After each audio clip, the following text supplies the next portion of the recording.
నమస్తే. Welcome to great Andhra. మనతో పాటు ఉన్నారు సీనియర్ పొలిటికల్ అనలిస్ట్ టిఆర్ మహర్షి గారు. నమస్తే సార్. నమస్తే అమ్మా. సార్, రెడ్ బుక్ గురించి మాట్లాడుతూనే ఉన్నారు. కూటమి ప్రభుత్వం వచ్చినప్పటి నుంచి. అంతకు ముందే పేర్లు రాసుకుంటున్నా అన్నారు. సరేలే, ఎంతవరకు ఇంప్లిమెంట్ చేస్తారో అదంతా ఊరికే ఉంటాయి అలాంటివి అనుకున్నారు. కానీ వచ్చినప్పటి నుంచి కొంతమంది నాయకుల్ని లోపల వేయించడం, లేకపోతే దానికి సంబంధించి ఎన్నో చోట్ల ఎన్నో గొడవలు ఇవన్నీ జరుగుతూనే ఉన్నాయి. ఇప్పటికీ కూడా నారా లోకేష్ గారు అమెరికా వెళ్ళినా, అనకాపల్లి వెళ్ళినా, రాజమండ్రి వెళ్ళినా, ఎక్కడికి వెళ్ళినా కానీ రెడ్ బుక్ అనేది అదేదో ఒక గొప్ప పుస్తకం లాగా దాని గురించి అయితే ఖచ్చితంగా చర్చిస్తున్నారు. ఇప్పటికీ అది చెప్తున్నారు. అందులోనే ఏదో 3 పేజీలే అయ్యాయి, ఇంతే అయింది, ఇంకా తెరవాల్సింది చాలా ఉంది, ఎప్పుడు ఎలా ఎవరి మీద యాక్షన్ తీసుకోవాలో మాకు తెలుసు అని చెప్పి ఆ రెడ్ బుక్ అమలు గురించి ఇంకా మాట్లాడుతున్నారు. ప్రజల సమస్యలు లేకపోతే నిధుల కొరత ఆంధ్రప్రదేశ్లో ఎన్నో ఉన్నాయి, కానీ దాని గురించి మాట్లాడడం అనేది అసలు ఏ రకంగా సహేతుకం? ఇప్పుడు ఇదంతా ఏమిటంటే మనకు సొసైటీలో ఇట్లా మాట్లాడడం అనేది ఒక హీరోయిజం అయిపోయింది. లోకేష్ గారు ఉదాహరణకి, అయ్యా అదేందో కాగ్నిజెంట్ కంపెనీ వస్తూ ఉంది, 10,000 ఉద్యోగాలు తెస్తున్నాము అంటే ఎవరు చప్పట్లు కొట్టరు. కానీ నేను రెడ్ బుక్ పెట్టుకున్నాను, వాళ్ళని అరెస్ట్ చేస్తా, వీళ్ళని అరెస్ట్ చేస్తా, ఎవరిని వదిలిపెట్టను, ఒక్కొక్కరు సంగతి చేస్తా, తాట తీస్తా అంటే అందుకు చప్పట్లు కొట్టి కేకలేస్తా. ఎందుకంటే అది హీరోయిజంగా సొసైటీలో ఒక రకమైన చలామణి అవుతాం. లోకేష్ గారు ఇప్పుడు ఏమంటున్నారు, రెడ్ బుక్లో 3 పేజీలే రాశాను నేను, ఇంకా చాలా పేజీలు ఉన్నాయి. అరెస్టులు, జగన్ గారు అరెస్టులు అనడము తప్పే, రప్ప అనడము తప్పే. లోకేష్ గారు పదే రెడ్ బుక్ రాజ్యాంగం అనడం కూడా తప్పే. ఎందుకంటే నిన్న జగన్మోహన్ రెడ్డి గారు అరెస్ట్ చేస్తా, అది జైలుకు పంపిస్తాను, వాళ్ళని ఎవరన్నా మెడికల్ కాలేజీలు తీసుకుంటే అన్నారు. కానీ మెడికల్ కాలేజీ తీసుకోవడానికి ఒక పద్ధతి ఉంటుంది కదా, ప్రభుత్వంతో కొన్ని ఒప్పందాలు ఉంటాయి, మీరు రద్దు చేయొచ్చు.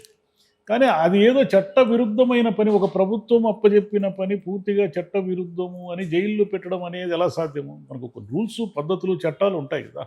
కాకపోతే ఆయన కూడా ఏమిటంటే అలా భయపెట్టడానికి కావచ్చు, లేదంటే కార్యకర్తలు ఉత్సాహపరచడానికి కావచ్చు, అలా మాట్లాడితేనే జనానికి ఎక్కువ అదేమంటారు, అలా ఉన్మాదము, ఉద్వేగం వస్తుంది కాబట్టి అలా మాడుతున్నారని కూడా అనుకోవచ్చు.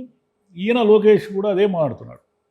3 పేజీలు ఉన్నాయి, ఇంకా చాలా ఉన్నాయి, ఈ సంగతి చూస్తా, అది చూస్తా, ఇది చూస్తా. ఏమి సంగతి? చట్టం ఉల్లంఘించిన వాళ్ళందరి మీద నేను చర్యలు తీసుకుంటాను అంటాడు. చట్టం ఉల్లంఘించడం అనే దాన్ని ఎలా దాన్ని ఫ్రేమ్ చేస్తారు? పోలీసులు అనుకుంటే ఎవరి మీదైనా కేసులు పెట్టచ్చు, ఏం కేసులైనా పెట్టచ్చు. ఉదాహరణకి ఏదో మాట్లాడితే ఈయన ఫలానా సూర్య ఇదేమిటి కళ్యాణదుర్గంలో ఉన్న ఒక వ్యక్తికి మనోభావాలు దెబ్బతిన్నాయి అని పుల్లయ్య అనే వ్యక్తి ఆ పోలీస్ స్టేషన్లో కేసు పెడితే, ఇక్కడ ఉన్న ఆయన ఎవరినో సోషల్ మీడియా ఇన్ఫ్లుయెన్సరో లేకపోతే ఇంకెవరో సెలబ్రిటీనో లేక వైసీపీ నాయకుడో ఎవరినన్నా కానీ తీసుకుని నేరుగా పోలీసులు వచ్చి అరెస్ట్ చేసి ఆ పలానా కళ్యాణదుర్గం పోలీస్ స్టేషన్కి తీసుకెళ్తారు. సరే, వీళ్ళు కోర్టులు, లాయర్లు, కేసులు లేదా రిమాండ్ విధించడము, ఇదంతా ప్రొసీజర్ ప్రకారం జరుగుతుంది. కొన్నిసార్లు బెయిల్ మీద వచ్చేస్తారు, కొన్నిసార్లు రిమాండ్కి వెళ్తారు, ఇలా జరుగుతాయి. అంటే ఎవరు చట్టాన్ని ఉల్లంఘిస్తున్నారో వాళ్ళ మీద మీరు కేసులు పెడితే ఎవరికీ ఏమీ ఇబ్బంది లేదు. కానీ ప్రతి వాళ్ళని ఇలా బెదిరించడం వల్ల ప్రభుత్వానికి అనుకూలంగా మాట్లాడే వాళ్ళు ఉంటారు, వ్యతిరేకంగా మాట్లాడే వాళ్ళు ఉంటారు, ఎవరైనా ఉంటారు. మిమ్మల్ని వ్యక్తిగతంగా దూషించిన వాళ్ళ మీద కేసులు పెట్టి మీరు రెడ్ బుక్లో రాసుకోకపోయినా ఎవరికి వచ్చిన ఇబ్బంది ఏం లేదు, మీరు పెట్టుకోండి కేసులు. కానీ అట్లా కాకుండా ఎవరు మమ్మల్ని ప్రశ్నించినా మేము కేసులు పెడతాము అని అంటేనే ప్రాబ్లం. మీ కేసుల మీద చట్టబద్ధత ఎంతవరకు ఉంది, ఎంతవరకు లేదు అనేదే సమస్య. అలా బెదిరించడం అనేది ప్రజాస్వామ్యంలో ఎవరు చేసినా కరెక్ట్ కాదు. లోకేష్ గారు చేసినా కరెక్ట్ కాదు, జగన్ గారు చేసినా కరెక్ట్ కాదు. లోకేష్ గారు ఇంకోటి తెలుసుకోవాల్సిన విషయం ఏమిటంటే, అధికారం ఎవ్వరికీ శాశ్వతం కాదు. జగన్ గారు ఎలా అయితే 2024లో ఓడిపోయారో, రేపు 2029లో మీరు కూడా ఓడిపోవచ్చు, మళ్ళీ జగన్ గారే ముఖ్యమంత్రి కావచ్చు, మళ్ళీ ఆయన ఏందో డిజిటల్ బుక్ తెరిచేసి మళ్ళీ మీ మీద వరుసపెట్టి కేసులు పెట్టచ్చు. ఏమంటే లేదు, వీళ్ళు చట్టాన్ని ఉల్లంఘించారు, వీళ్ళు అది చేశారు, ఇది చేశారు. ఫ్రేమింగ్ ఏముంది? ఇప్పుడు జగన్ గారి మీద కేసులు ఉన్నాయి, సిబిఐ కేసులు ఉన్నాయి, జైలుకు పోయి వచ్చారు, ఆయన మీద అన్నున్నాయి ఇన్నున్నాయి అంటారు కదా. ఒకవేళ సోనియా గాంధీ గారితో రాజీ పడి ఉంటే కేసులన్నీ ఉండేటివే? ఫస్ట్ అది చెప్పండి. లేవు కదా. ఇప్పుడు స్కిల్ డెవలప్మెంట్ కేసులో చంద్రబాబు నాయుడు గారు ఏమో డబ్బులు తినేశారని ఎవరు నమ్మడం లేదు. కానీ ఆయన ఆ కేసులో జైలుకు పంపించాలని ఈయన జగన్ గారు అనుకున్నారు కాబట్టి పంపించారు. దానివల్ల వచ్చిన నష్టాలు, కష్టాలు ఏమయ్యా అనేది సెకండరీది. అంటే రాజకీయ కక్షలతో జైళ్లకు పంపించడం మొదలు పెడితే దానికి ఇంకా మీరు చట్టబద్ధత, చట్ట ఉల్లంఘన అనే పేర్లు పెడితే ఎట్లా? విషయం ఏంటంటే ఏ అక్కడ నుంచి పార్టీ బయటికి రావాలి కదా ఆ అవును. ఫ్రేమ్ నుంచి. అవును. ఏ పార్టీ అయినా గానీ వాళ్ళు చేస్తున్నది ఏంటంటే చట్టంలో ఉన్న లొసుగులను వాడుకుంటున్నారు అంతే. దాని ద్వారా అరెస్టులు చేస్తున్నారు. ఇది చట్ట ఉల్లంఘన కాదు, ఇంకోటి కాదు. అసలు విషయం ఏంటంటే వీళ్ళే చేస్తున్నారు ఒక రకంగా లొసుగులను వాడుకుంటూ చట్ట ఉల్లంఘన.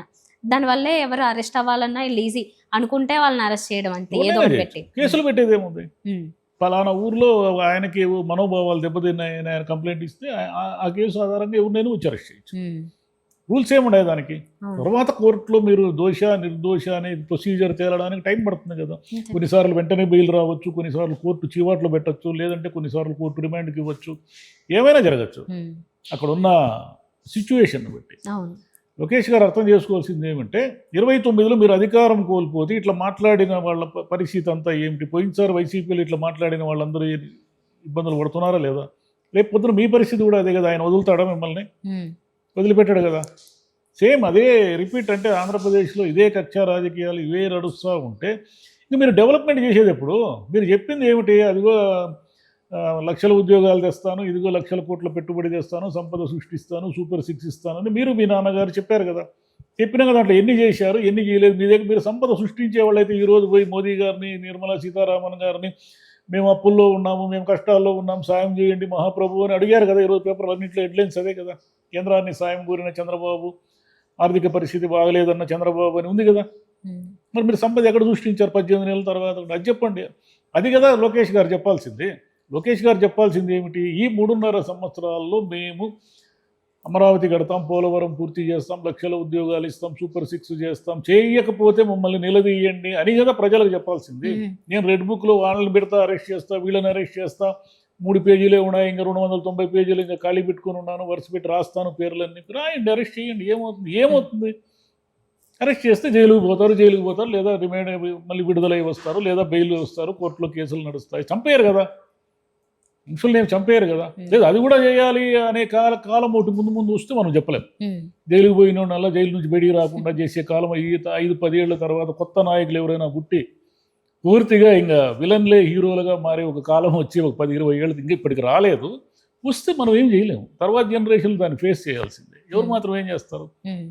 అంటే ఎన్నికలకు ముందు ఉన్న కాన్ఫిడెన్స్ లేదు. అప్పుడైతే మేము ఇంకేముంది మేము వస్తే అసలు అభివృద్ధి చేసి వాడేస్తాము. అసలు ఈ అప్పులు లేవు. అసలు ఏమీ నిరుద్యోగాలు ఉండవు. ఏమి ఉండవు. కష్టాలు ఉండవు. ఒక్కొక్కరిని కోటీశ్వరులను చేస్తాము. అంతంత మాటలు మాట్లాడిన వాళ్ళు ఇప్పుడు ఇలాంటి భేద పలుకులు పలకడం అనేది అసలు ఏమాత్రం ఏమన్నా సహేతుకమైంది కాదు. ఎందుకంటే చంద్రబాబు నాయుడు గారు దర్జాగా రాయల్‌గా ఇదిగో నా అభివృద్ధి ఇలా ఉంటుంది. మరో 3 ఏళ్లలో ఇలా ఉంటది. మీరు అప్పులు ఇచ్చిన వాళ్ళందరికీ మాకు మంచి జరుగుతుంది. మీ అందరికీ ఇలా తీర్చేస్తాము.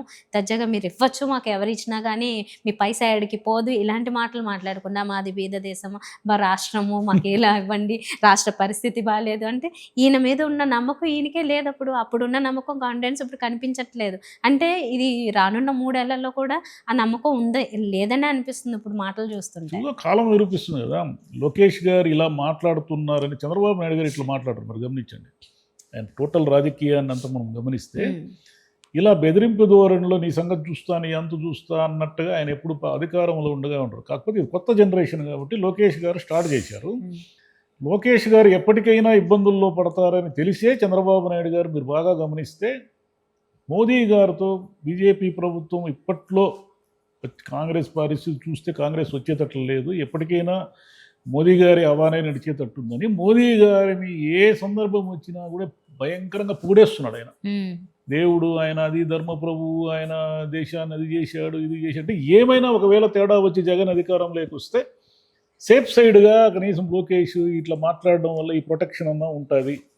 కనీసం అక్కడి నుంచి బీజేపీ కేంద్ర ప్రభుత్వం అనేది ఒక సపోర్ట్ అంటే ఏమంటే గుడ్ లుక్స్లో ఉంటే కనీసం రేపు జగన్ వస్తే ఈ వేధింపుల బారి నుంచి వీళ్ళందరూ చిక్కుకోకుండా ఉంటారని చంద్రబాబు నాయుడు గారు తన తత్వానికి విరుద్ధంగా, అంటే పోయినసారి విపరీతంగా తిట్టాడు ఆయన. విరుద్ధమేం కదా ఆయన తత్వమే. పోయినసారి మోదీ గారు అసలు పనికే రారు, ఇంకా ఆయన వల్ల దేశం నాశనం అయిపోయింది అన్నారు. ఇప్పుడు 2019లో జగన్ గారు అధికారంలోకి వచ్చినప్పుడు మీరు గమనిస్తే ఇటు కాంగ్రెస్తో పొత్తు పెట్టుకొని తెలంగాణలో కూడా విపరీతంగా తిట్టాడు. 24కు వచ్చేసరికి అదే మోదీ గారు దేవుడు లాంటి వ్యక్తి అయిపోయారు. కాబట్టి అక్కడ కనీసం అక్కడన్నా సేఫ్ సైడ్ పెట్టుకుందాము. ఇటు రాష్ట్రంలో నమ్మడానికి లేదు. ప్రజలకు 5 ఏళ్ళకు మొహం మొత్తుతుంది, వీళ్ళు ఎలాగో చెప్పినవన్నీ చేయలేరు, అది అసాధ్యము. కాబట్టి మళ్ళీ ఆప్షన్ ఏముంది ప్రజలకి, తెలుగుదేశం కాకుండా కూటమికి లేదు అనుకుంటే వైసీపీనే. కాబట్టి చంద్రబాబును వద్దు అనుకుంటే వేరే దారే లేదు, ఇంక ప్రజలకి జగనే ముఖ్యమంత్రి అవుతాడు. జగన్ ముఖ్యమంత్రి అయితే ఏమిటంటే ముందు వీళ్ళ సంగతి చూస్తాడు. ఆయనకున్న తత్వం అది, ఈయన తత్వం ఇది, ఆయన తత్వం అది, మనం ఏం చేయలేము. అంతే sir, right, thank you. Thank you.